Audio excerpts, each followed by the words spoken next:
ये कहानी थोड़ी लंबी है लेकिन बिल्कुल सच है। आप लोगों से विनती है, यदि पसंद आए तो एक लाइक व शेयर जरूर कीजिएगा। ये कहानी एक गांव की है जहां एक बूढ़ी माँ अपने बेटे के साथ रहती थी। बेटा बहुत ही प्यारा था जिसका नाम अजय था। अजय की माँ की एक आंख नहीं थी, इसलिए उनका चेहरा बदसूरत दिखता था। जब अजय छोटा था तब तो वह अपनी माँ से बहुत प्यार करता था, लेकिन जब वो बड़ा होने लगा उसे महसूस होने लगा कि माँ की एक आंख नहीं है, इस वजह से वह बदसूरत दिखती है।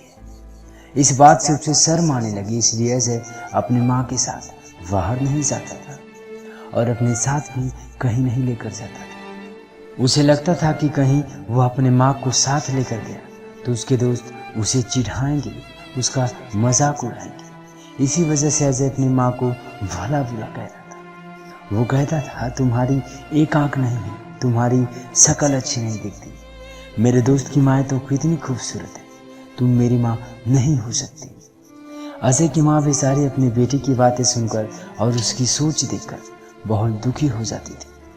ऐसे ही एक दिन अजय अपने खाना का डिब्बा लिए बगैर ही स्कूल चला जाता है। तो अजय दिन भर भूखा न रहे, इसलिए अजय की माँ खाने का डिब्बा देने के लिए स्कूल चली जाती है।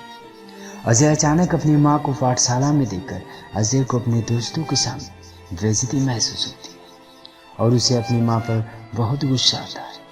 फिर वह घर जाकर अपनी माँ से गुस्से से बोलता है, माँ मैंने कितनी बार बोला कि तुम मेरी पाठशाला में मत आया करो, तुम क्यों आई पाठशाला में?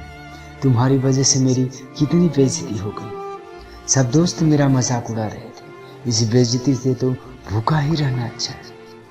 तब माँ कहती है कि मुझे माफ कर दो बेटा, मैं फिर कभी तुम्हारे दोस्तों के सामने नहीं आऊंगी।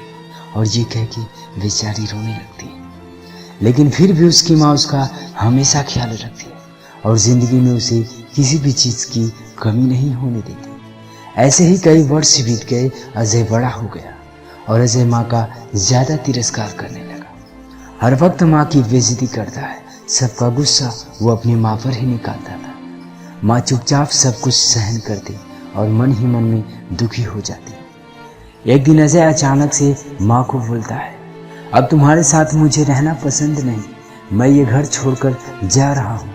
ये सुनकर तब अजय की माँ कहती, बेटा ऐसा मत करो, तुम मुझे छोड़कर जाओगे तो मैं अकेले जीकर क्या करूँगी।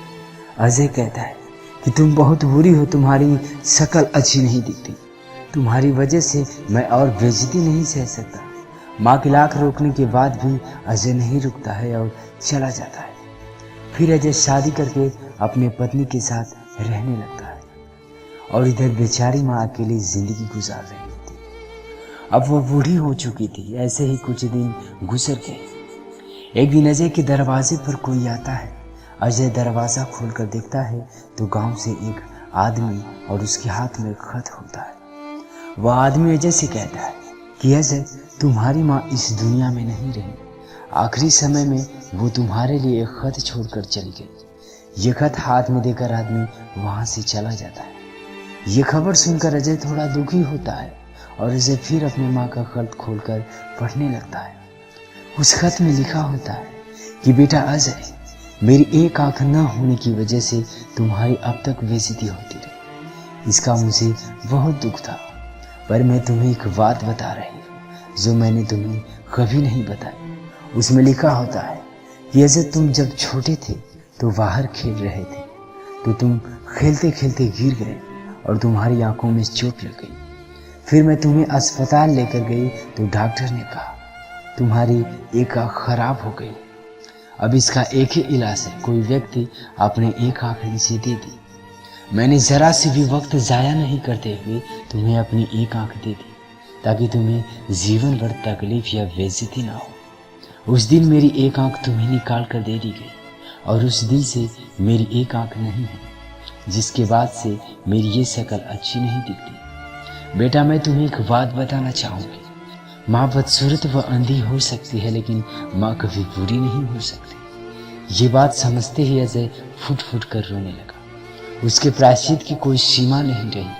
अजय को माँ से मिलने की बड़ी तमन्ना हो रही थी। वो अपनी माँ से दिल से माफ़ी मांगना चाहता था। दोस्तों एक बात हमेशा याद रखना, लोग कहते हैं कि अगर हाथों की लकीरें अधूरी हों तो किस्मत अच्छी नहीं होती, लेकिन मैं कहता हूँ अगर सर पे हाथ हो माँ बाप का तो लकीरों की ज़रूरत नहीं होती। दोस्तों आज की ये कहानी यहीं पे विराम होती है। बस आपसे एक विनती है कि इसे लाइक व शेयर ज़रूर कीजिएगा।